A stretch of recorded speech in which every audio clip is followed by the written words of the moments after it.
L'alimentation est un pilier de la santé, je vous en parle suffisamment sur cette chaîne. L'alimentation, ce que vous mangez, impacte directement votre organisme. C'est pour ça que dans cette vidéo, je vais vous donner le meilleur aliment pour la santé.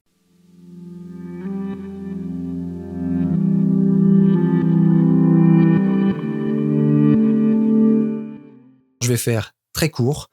Il n'y a pas de meilleur aliment pour la santé. Je suis désolé de vous décevoir, mais quittez pas la vidéo parce que ça va être intéressant ce qui suit, vous allez voir.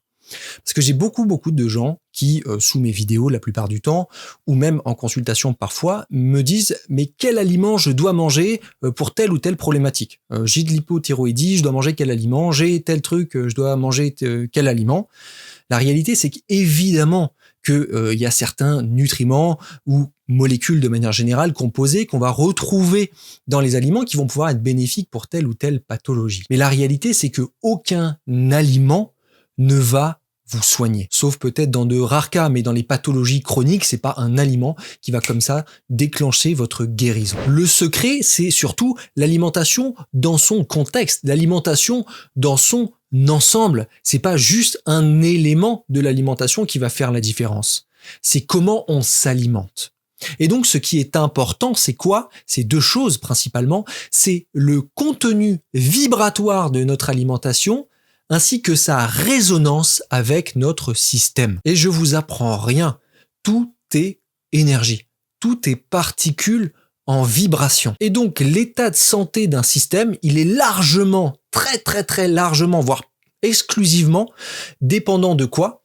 De la capacité de ce système à vibrer sur sa fréquence d'harmonie. En gros, chaque système est comme tuné sur une fréquence particulière. Et donc, si jamais le système varie de cette fréquence naturelle qu'il devrait avoir, par exemple, si, admettons, votre système vibre sur la note Fa, si jamais du jour au lendemain, vous ne vibrez plus sur la note Fa, eh bien, ça veut dire que votre instrument est déséquilibré. Il va falloir le réaccorder. Et il y a plein de choses qui font varier la fréquence de notre système. Il y a nos relations sociales. Il y a notre alimentation, évidemment. Il y a notre exposition au soleil. Il y a les paramètres, de manière générale, de notre mode de vie. Il y a nos émotions. Il y a est-ce qu'on est épanoui ou pas. Tout ça, ça influence notre fréquence. Et si on n'est pas en harmonie à cause de trop de paramètres qui nous influencent, alors on va se déséquilibrer et créer ce qu'on appelle une pathologie. Maintenant, comme la vidéo c'était l'alimentation, on va revenir à cette alimentation.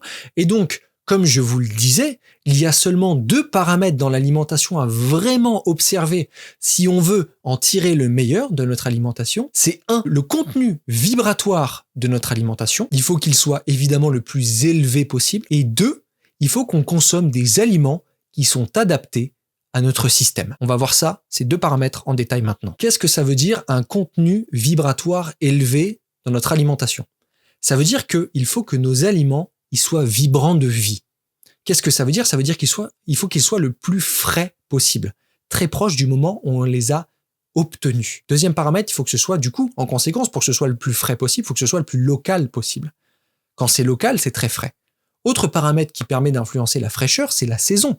Si jamais on mange de saison, eh bien on mange automatiquement très frais, puisque ça va être proche du moment où on va le cueillir. Alors que une pomme qu'on va consommer, je sais pas, pendant l'hiver, eh bien elle est moins fraîche qu'une pomme qu'on va consommer à la fin de l'été, à sa sortie. Et évidemment, il faut au maximum que notre alimentation soit biologique, c'est-à-dire exempte de produits qui vont réduire son contenu vibratoire. Les pesticides, les fongicides, qui vont finalement altérer la fraîcheur et la vie que peut donner cet aliment-là. Sans compter que, idéalement, il faudrait que cet aliment soit aussi issu d'une terre riche. Et une terre riche, c'est une terre qui n'est pas surexploitée. On évite tout ce qui est issu de la monoculture tant que possible.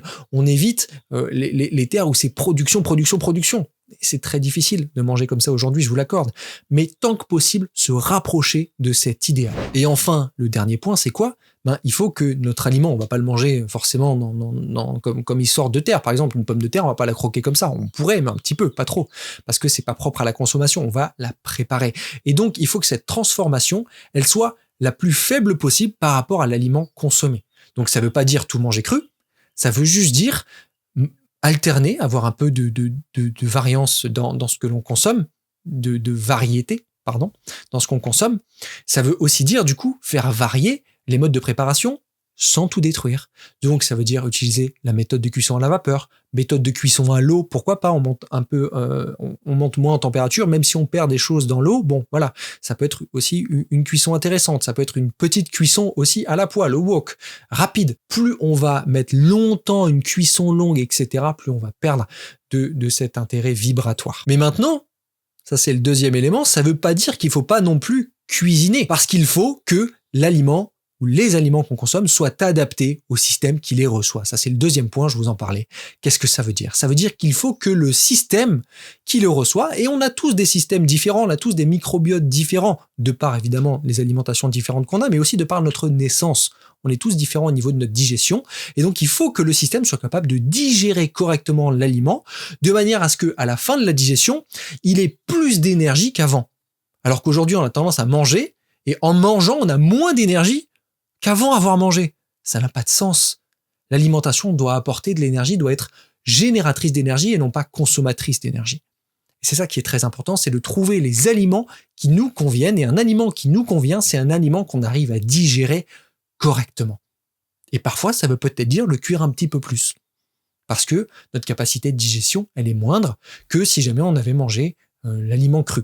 Peut-être que pour certaines personnes, ça va être retirer la peau des fruits et des légumes parce que ils sentent qu'ils le digèrent pas bien. Et au-delà de ça, pour qu'il soit adapté au système, il faut aussi que l'aliment en question, ou que les aliments qu'on consomme, soient adaptés aussi en termes de goût et de texture. Il faut qu'ils soient appréciés.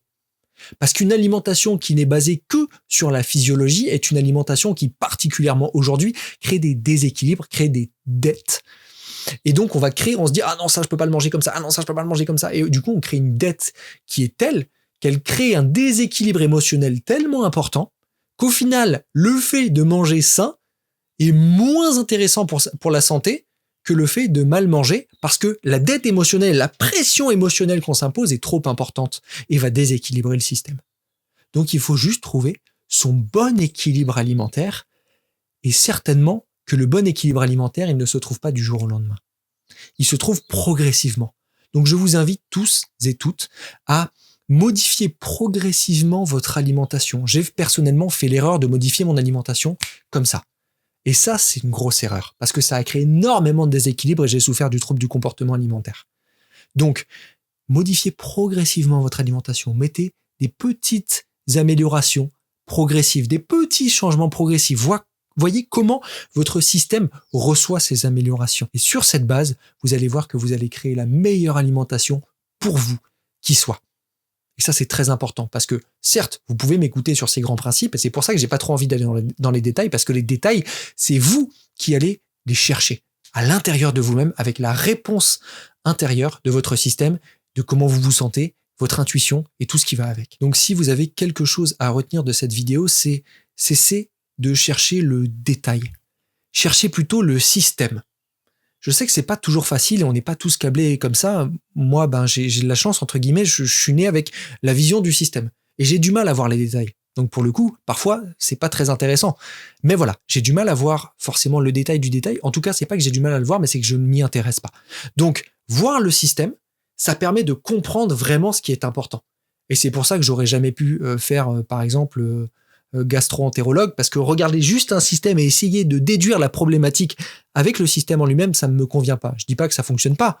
Je dis juste que pour moi, c'est pas la bonne vision. Voilà, c'est mon point de vue. Je préfère avoir la vision d'ensemble et me dire, tiens, qu'est-ce qui fonctionne pas dans le système? Essayer de réparer l'estomac en regardant l'estomac, pour moi, ça ne m'intéresse pas. Pour en revenir à l'alimentation, j'arrête de digresser. Regardez votre alimentation comme un système et mangez taux vibratoire le plus élevé possible, avec plaisir et surtout en accord avec votre capacité digestive. Merci pour votre écoute, j'espère que cette vidéo vous a plu. Faites-moi tous vos retours dans les commentaires, dites-moi tout ce qui vous passe par la tête, j'adore discuter avec vous. J'ai de moins en moins de temps pour vous répondre, mais parfois, rassurez-vous, ça me donne plein d'idées pour des vidéos. Donc notez tout ce que vous avez dans la tête en commentaire, c'est toujours un plaisir, même échanger entre vous. On crée une communauté ici. Si vous avez apprécié cette vidéo, je vous laisse évidemment vous abonner si vous n'êtes pas déjà abonné, à mettre un pouce bleu. Moi, d'ici là, je vous dis à la prochaine et surtout, prenez soin de vous.